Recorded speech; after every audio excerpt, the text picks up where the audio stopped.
I read the flyer, said we're supposed to tell all, which I'd be happy to do, but I just can't remember most of it. All this losing your virginity stuff, I lost mine in 58, not 68. In 68, I got married, and we had our first child, much to the dismay of my comrades in SDS, who denounced Susan and I as sellouts for revisionists. Yeah, Rudd was the leader of it. For taking part in letting the state sanctify our relationship and raising, giving birth to pig babies, white privilege, You got wonderful kids, Klonsky. Thank you, dude. You got wonderful kids. As do you. As do you. And this will be our, we withstood it. This will be our 40th anniversary in May. And, pretty much practiced monogamy during those years. Too much information. Yeah, okay. You said tell all, Katie, and I saw it in the poster. I remember coming here from LA in '68 to work in the national office of SDS over at 1608 West Madison Street. It's funny, now our small schools workshop office is 1608 North Milwaukee Avenue. I mean, there's something about those numbers. We got here. The city was burning down. We sat up on the roof of the national office of SDS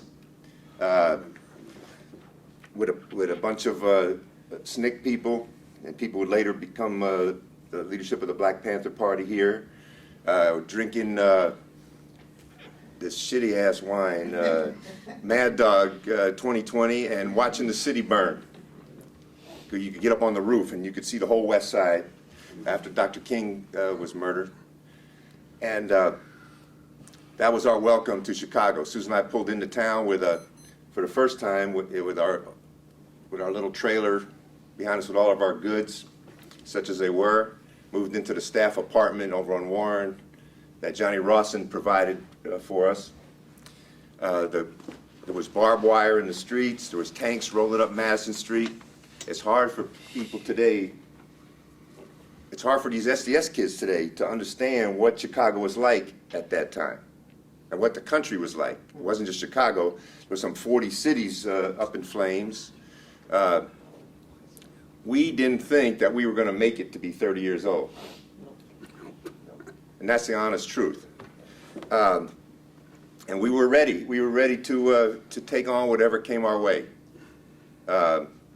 With kids, with family, whatever it took. We didn't, I had already dropped out of school. I mean, first of all, let me tell you, SDS, Students for a Democratic Society, is a misnomer.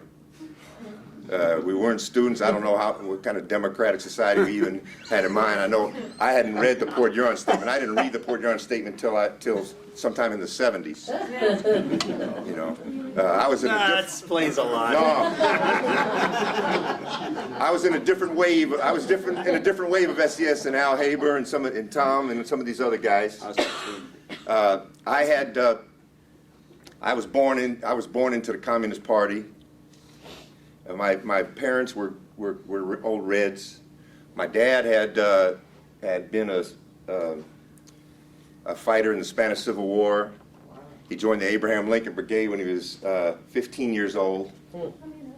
He lied about his age, got sent over to, stowed away on a freighter, went over to France, hiked across the Pyrenees, and joined the Spanish volunteers. He got kicked out of school, you see. He had organized a peace demonstration, just like these kids at Morton West. He had organized a peace demonstration, and they expelled him from school. He never went back.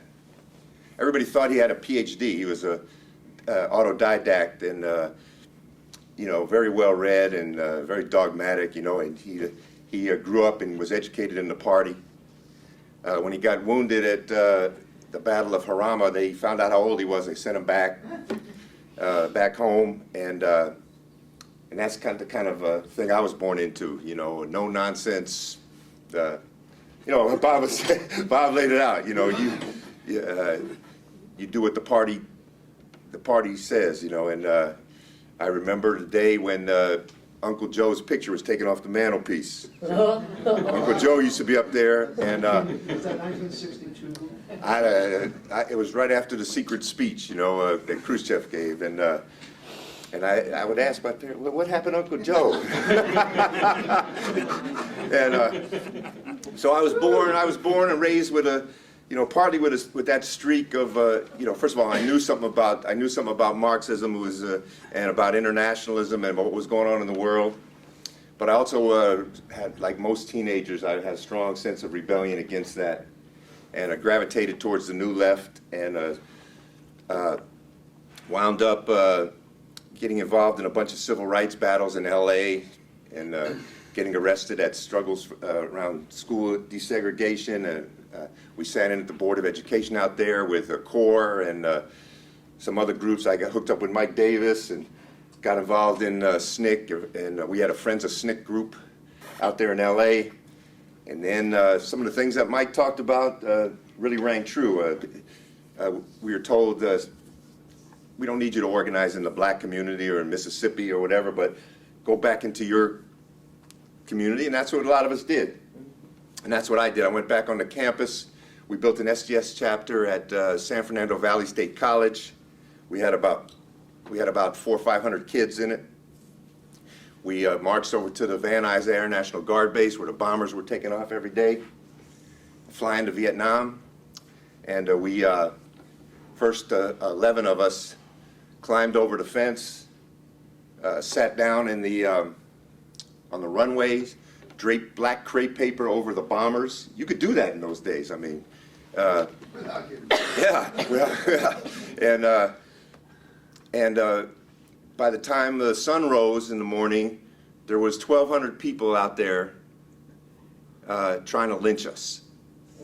See, San Fernando Valley was the home of the defense industry out there in LA, and people were, if it wasn't for the fence and the guardsmen that came to escort us to jail, they would have killed us right there. And so they took us to jail, but the next week, we came back with about 1,000 students. And that was the beginning of the SDS movement in the San Fernando Valley, see.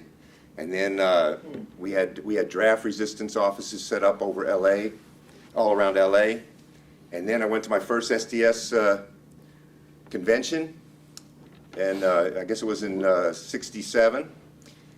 No, it was in Michigan. It was in Ann Arbor. I stopped in here first, and up in the national office there was this little girl working, Susan Ennett, and kind of hit on her, and we ended up going back to. Oh no! What happened was. It's his wife. No. What happened was they decided that us crazy anarchists out in L.A. who were doing all this work were worth organizing into SDS. You see, so they sent Susan Ennett, Carl Davidson, and about 5 other big-time radicals from the national office out to L.A. to set up a teacher. Cadre school, teacher organizer institute, and we moved into this house out in Silver Lake, and their job was to organize us, you know, and kind of radicalize us. I'm still trying, Mike. Yeah, I think it turned out quite the other way. We turned them into crazy anarchists and sent them back. And the next year, Great power. The next year, I got elected to be the national secretary. I was nominated and ran unopposed, except for a garbage can that I think Mark ran a garbage can against me. And I think because they didn't want, you see, they didn't want any authoritative kind of structure at the top of SDS. And I was kind of a, you know, let's organize a central committee, get some disciplined cadre, do open and secret work, and do whatever we, you know, had to do to topple this motherfucking system and blah, blah, blah, and all that. And so the garbage can lost to me by, I think, by 20 votes. And I think that's because Les Coleman rigged the election, to tell you the honest truth. Somebody wrote about that. I didn't know, but the next election. Yeah. So anyway, that's kind of how I got into Chicago in '68. Bob gave a nice rundown of some of the things that were going on. I mean, it's hard for young people today to understand the times. That was the year of the Tet Offensive, King assassination, Kennedy, the student uprising that you mentioned, Bob, in France. We knew all those guys. Mark and those kids over at Columbia had taken over the university. Berkeley, they were stopping the troop trains out there. Democratic Convention. Man, the Democratic Convention blew me away, not only because we turned the city upside down, but I remember sitting on the curb out of Michigan Avenue. We were putting up these wall posters all over. What were they called? Up against the wall, maybe, or something. Wall. No, I made that for Hot Towns, Hot Towns, pigs in the pigs in the streets. street, right, The right. streets belong to the people. And we put up the wall poster too. There was a wall newspaper. I forget what it was exactly, but we were putting those up all over town. And he still got one. And then I got a phone call, a long distance phone call over at the Hilton Hotel, when we still could sneak into the Hilton Hotel. We hadn't trashed it yet. And it was Bernadine Dorn was on the phone calling from Bratislava or someplace in Europe, I don't know. And she said, guess what? The Russians had just rolled into Prague. They just rolled into Prague. I remember sitting down on a curb on a hot August day and thinking, what the hell is going on in the world, you know? And it made me realize that there wasn't just one big aggressive superpower in the world, you know? And that kind of led me down a lot of other roads. I don't want to go on any much longer. I plead guilty to all the charges. Leveled against? Yeah, all the charges leveled against me. I didn't think the electoral road was worth a damn in 1968, and I made that pretty clear. We went and tried to rouse the McCarthy, Clean for Gene McCarthy kids, and try to get them into the real movement. We had a lot of ultra-left sectarian ideas. I'll repent on all that stuff, you know. And but hell, compared to some of the other guys that we were with, who, you know, when the SDS split in '69, and my best friends, my most beloved comrades, became weathermen people, and we ended up not talking to each other, some of them for a dozen years. Right. Now we're back together again. You know, we're all part of one movement. Sometimes remarks are made, though. Sometimes remarks are made. I'll just tell you one thing, and then I'm going to close. I was at a book reading, and somebody wrote a book about the '68 and about the weather underground and stuff, and all my old weathermen friends were there, and I came, and at the end of the session there, everybody's sitting around bullshitting about the times, and I went up to one of my weather friends, and I said, you know something, I've really been giving this stuff a lot of thought. And everybody stopped, you know, and they said, what is it? And I said, I really think you guys were right all along. And the whole room got dead inside. And then I said, I got you, didn't I?